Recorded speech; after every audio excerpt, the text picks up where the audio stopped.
All right, guys. So I found some very important information, and you guys deserve to know this. Okay, so this is the book I'm going to share with you. Check this out. Harari is an author of the book Homo Sapiens. Excellent book. The reason why I really like him as an author is because he tries to see things, he tries to share information objectively. And in the previous video, I speak about objectivity, objective living, and subjective living. And Harari knows much about that. And he's able to simplify truth, even though there's an abundance of information, giving you the right information so you can become more wise and mature, ultimately for you to have more stability. So he talks about information overload and how information in itself can lead to order, power,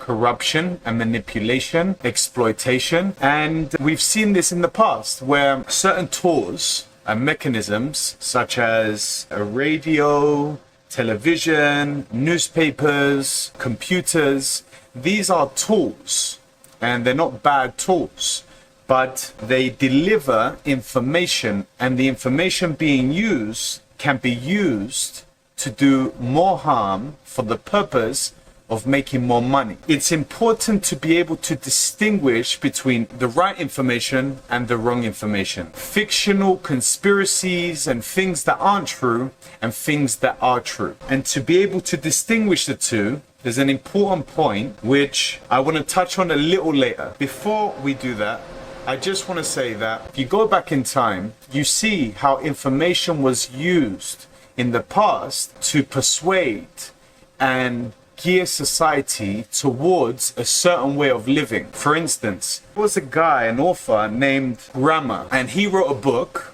about witches and people being possessed by the devil. And people bought into this book and they believed what he was writing. It gained momentum and it eventually became real, where people started to accuse other human beings of them being witches, and they would torture them and kill them in some torturous ways that you wouldn't like to imagine. But you can check this up. It's a part of our history, our human history. We know now these people weren't witches, they weren't possessed, they were normal, innocent human beings.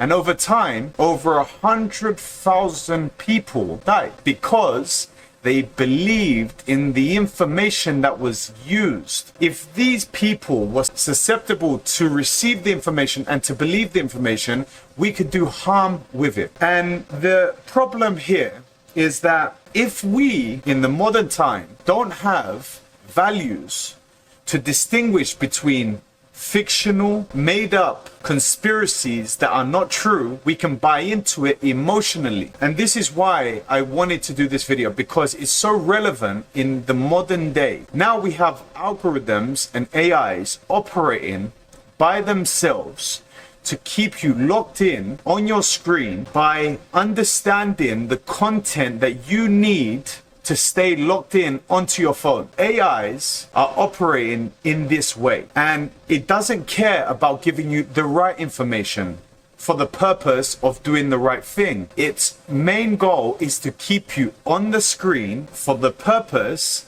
of taking in your information that it receives from you, so it can eventually gather information and data to send out marketing to sell adverts and advertisements to you.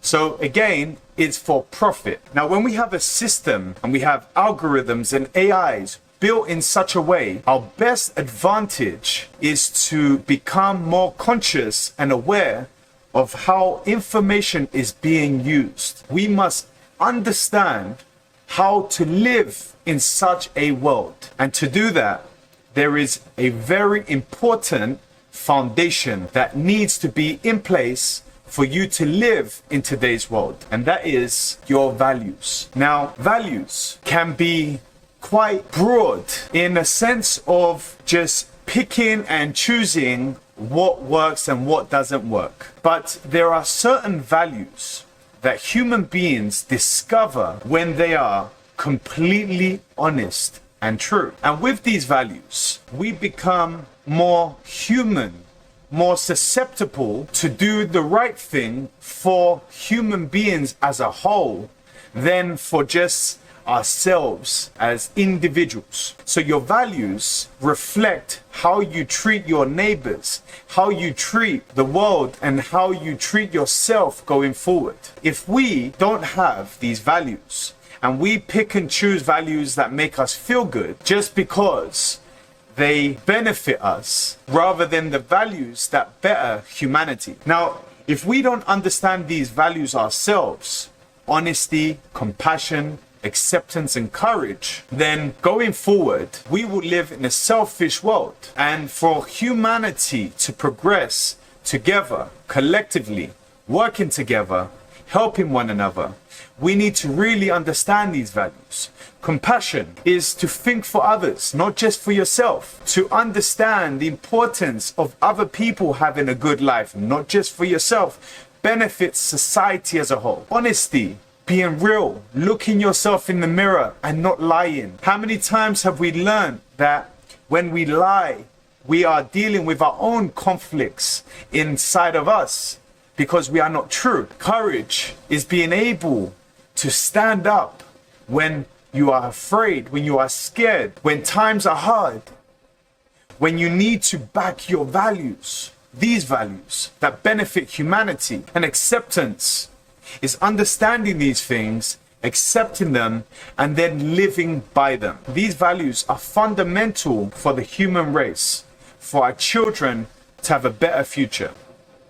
So these values really allow us to distinguish between right information and the wrong information. Because if we are honest when we receive information, we will not accept things blindly. We would have to investigate and spend more time in trying to understand from right and wrong, because we need to be honest to ourselves in this process and having the courage to even stand alone when the crowd supports something emotionally or for other purposes that go beyond these fundamental values. I find it very relevant to understand and to update us with information overload, because that's what's going on. We have a world right now that is pumping information left, right, and center. And if we can't see the difference, we will be overloaded, emotionally pulled here and there, pushed around without us consciously becoming aware of what is happening in the dark. See, all of this is hidden. It's not in the open for you to know. They have developed this, so we are blinded towards what is happening out there in the world. These things are affecting humanity in a negative way because not everyone can distinguish between right and wrong. Although information is very useful, it can even point towards valuable lessons and insights, making you more mature and wise. But information can also lead you to do the wrong thing. So please spend time in understanding your human values and see how these human values that I've mentioned in this video is so fundamental to living a better life collectively, not just for the individual. Our kids' future lies in our hands. Now we can sit here and we can feel the impact of the fears and the scariness of the world right now. What I will say to you is do what's in your control. Be aware of what's going on around you and try to learn how to see and read between the lines. Having the eyes to see and the ears to hear comes from the values I mentioned in this video. So my goal is to contribute towards your well-being, and if I can use my skills and the things I've learned in this life to give them to you, I will do my best. If you haven't watched my previous video, I talk about objective reality and subjective reality. I find that very relevant towards understanding stability and fiction, and I think we need to know the difference. So I thank you for watching this video, and I will see you soon.